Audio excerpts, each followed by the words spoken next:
हाय guides, मैं अशफाक अली आपका अपने YouTube channel maths with Ashfaq पर आपका एक बार फिर से स्वागत करता हूं। साथियों, अगर इससे पहले आपने हमारे चैनल को सब्सक्राइब न किया हो तो सब्सक्राइब करके बेल आइकन का बटन ऑन कर लें ताकि हमारे हर वीडियो का नोटिफिकेशन आप तक पहुंचता रहे और इसको ज़्यादा से ज़्यादा शेयर करिए ताकि और लोग भी इसका लाभ उठा सकें। तो हम लोग नंबर सिस्टम को पढ़ रहे हैं इस समय। नंबर सिस्टम का जो आपका पहला टॉपिक था डिजिट, उसको हमने पढ़ लिया। उस पे बनने वाले हर तरह के क्वेश्चन को हमने देखा। अब देखिए, जो अब आपका अगला टॉपिक हम लोग पढ़ने चल रहे हैं वो नंबर्स होगी। नंबर सिस्टम का नेक्स्ट टॉपिक नंबर्स। आज हम पूरी तरह से इन नंबर्स के माध्यम से इस नंबर्स के पर बात करेंगे और इस चार्ट के माध्यम से हम लोग सारे नंबर्स को समझेंगे। तो देखिए, संख्याएं किस तरह की होती हैं, उनसे कैसे कैसे क्वेश्चंस बनते हैं, हम लोग अभी सारी चीजों को सीखेंगे। चलिए देखते हैं। नंबर्स, हमारे पास नंबर्स कितने तरह के हैं, कितने प्रकार के हैं, काइंड्स ऑफ नंबर। तो नंबर्स को हमने डिवीजन के आधार पर दो भागों में बांटा है, वास्तविक संख्या और काल्पनिक संख्या। तो देखिए, जैसे वास्तविक संख्या आप ले लीजिए, वास्तविक संख्या इसके नाम से ही वास्तविक समझ में आ रहा है, रियल नंबर, कि जिसका हम अपने प्रैक्टिकली अपने लाइफ में हम इस्तेमाल करते हैं। जैसे संख्याएं 0, 1, 2, 3, 4 या भिन्न के रूप में है संख्याएं। इन संख्याओं का हम लोग क्या करते हैं, कहीं ना कहीं हम इस्तेमाल करते हैं, तो वास्तविक संख्याएं। काल्पनिक संख्या ऐसी संख्या जिससे हम कुछ फाइंड आउट नहीं कर सकते, इसको लिख के व्हाइट बोर्ड पे हम सिर्फ शो करा सकते हैं लेकिन इसकी वैल्यू को हम फाइंड नहीं कर सकते, तो इस तरह की संख्या काल्पनिक श्रेणी में आती है। जैसे फॉर द एग्जांपल, करड़ी के अंदर कोई संख्या है, तो संख्या तो है, अगर हम उसका वर्गमूल निकालना चाहेंगे तो दशमलव में कुछ ना कुछ आएगा पॉइंट के बाद। लेकिन अगर -7 में लगा हुआ है तो हमारे पास ऐसी कोई साइन या ऐसा कोई नंबर नहीं है कि जिसका हम वर्गमूल निकालें तो, या हम जिसका वर्ग, ऐसे कह लीजिए कि हम उसका वर्ग करें तो माइनस आ जाए, या कोई ऐसी संख्या हमारे पास नहीं बनी है या न तो साइन है कि हम उसका आपस में गुणा करें तो हमें माइनस प्राप्त हो जाए, या ऐसी कोई भी संख्या नहीं बनी है कि जैसे हम माइनस का अगर फैक्टर करें तो 2 का पेयर बन के करड़ी के बाहर आ जाए। तो इस तरह की संख्याओं को जो माइनस में हो और करड़ी के अंदर हो, उन्हें हम काल्पनिक संख्या की श्रेणी में रख सकते हैं। अगर हम बाय द वे इसका वर्ग करते हैं, वर्ग करेंगे तब भी -3 आएगा, -7 आएगा, और किसी भी संख्या का वर्ग अगर माइनस के साथ आ जाए तो वह काल्पनिक होगी।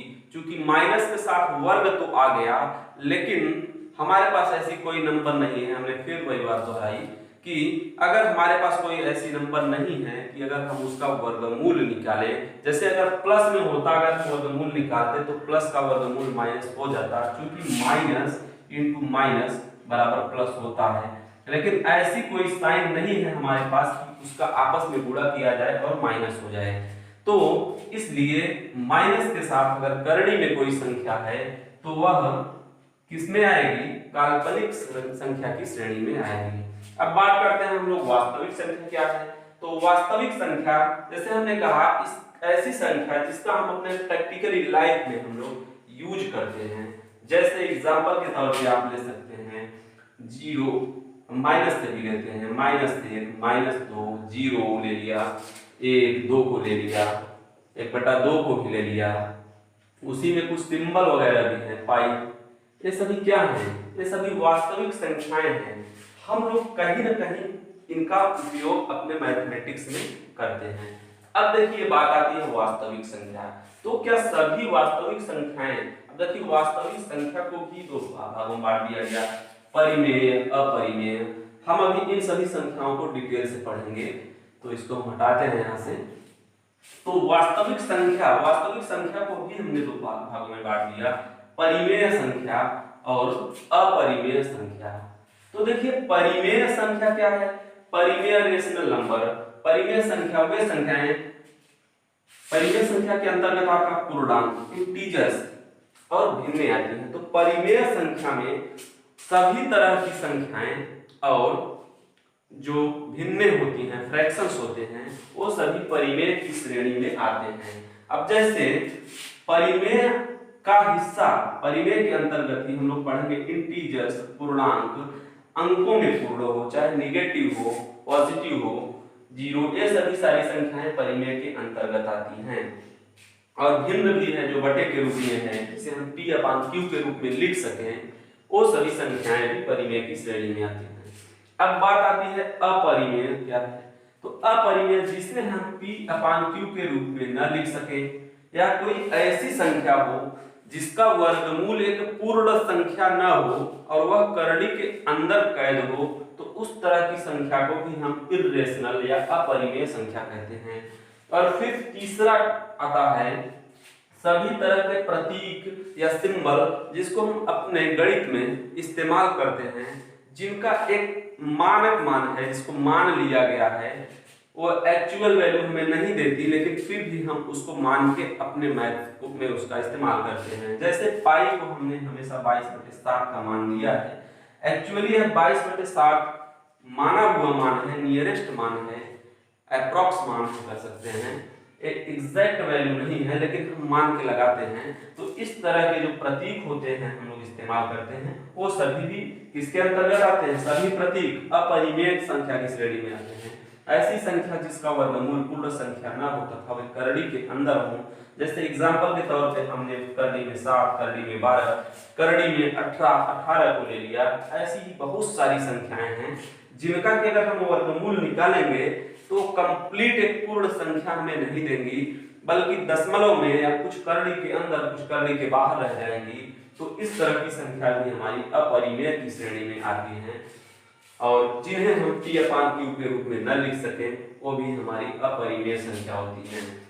अब बात करते हैं हम लोग परिमेय के बारे में। परिमेय क्या है? परिमेय में सभी तरह के इंटीजर्स या पूर्णांक और हर तरह के भिन्न, जिन्हें इसको कह सकते हैं आप P/Q के रूप में लिखा जा सके,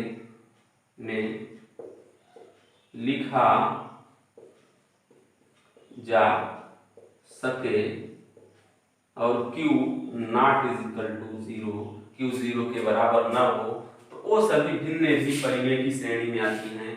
और पूर्णांक के अंतर्गत पूर्ण संख्या, प्राकृतिक संख्या, सम संख्या, विषम संख्या, भाज्य संख्या सभी पूर्णांक के अंतर्गत आते हैं, और यदि पूर्णांक परिमेय संख्या के अंतर्गत आता है, और ये परिमेय जो है वास्तविक संख्या के अंतर्गत आता है, और भिन्न भी परिमेय संख्या के अंतर्गत आती हैं, तो भिन्न भी वास्तविक संख्या है।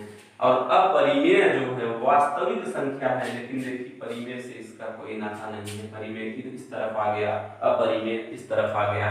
और काल्पनिक जो है आपका, काल्पनिक, और हमने सबसे पहले वास्तविक और काल्पनिक की श्रेणी में जब बांटा, तो काल्पनिक नंबर्स इस तरह के होते हैं जो कल्पना मात्र के होते हैं। इनका हम यूज नहीं कर सकते, कहीं इसकी वैल्यू को फाइंड आउट नहीं कर सकते, सिर्फ इसको व्हाइट बोर्ड या कहीं पे लिख के हम दिखा सकते हैं, शो कर सकते हैं।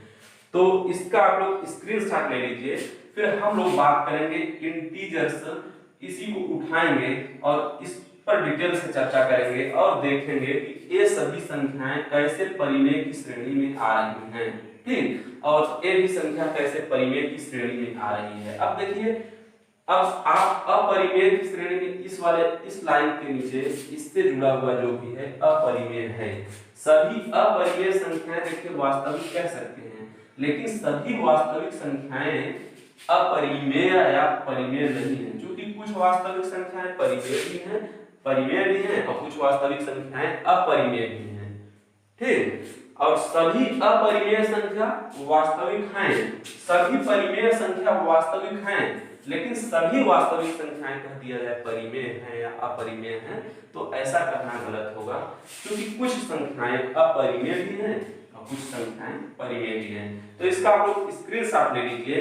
फिर हम लोग यहाँ से परिमेय के अंतर्गत जो इंटीजर्स वाला पार्ट है, इसको हम लोग लेके अच्छी तरीके से एक एक को पढ़ेंगे, ठीक। तो इसका स्क्रीनशॉट ले लीजिए आप लोग।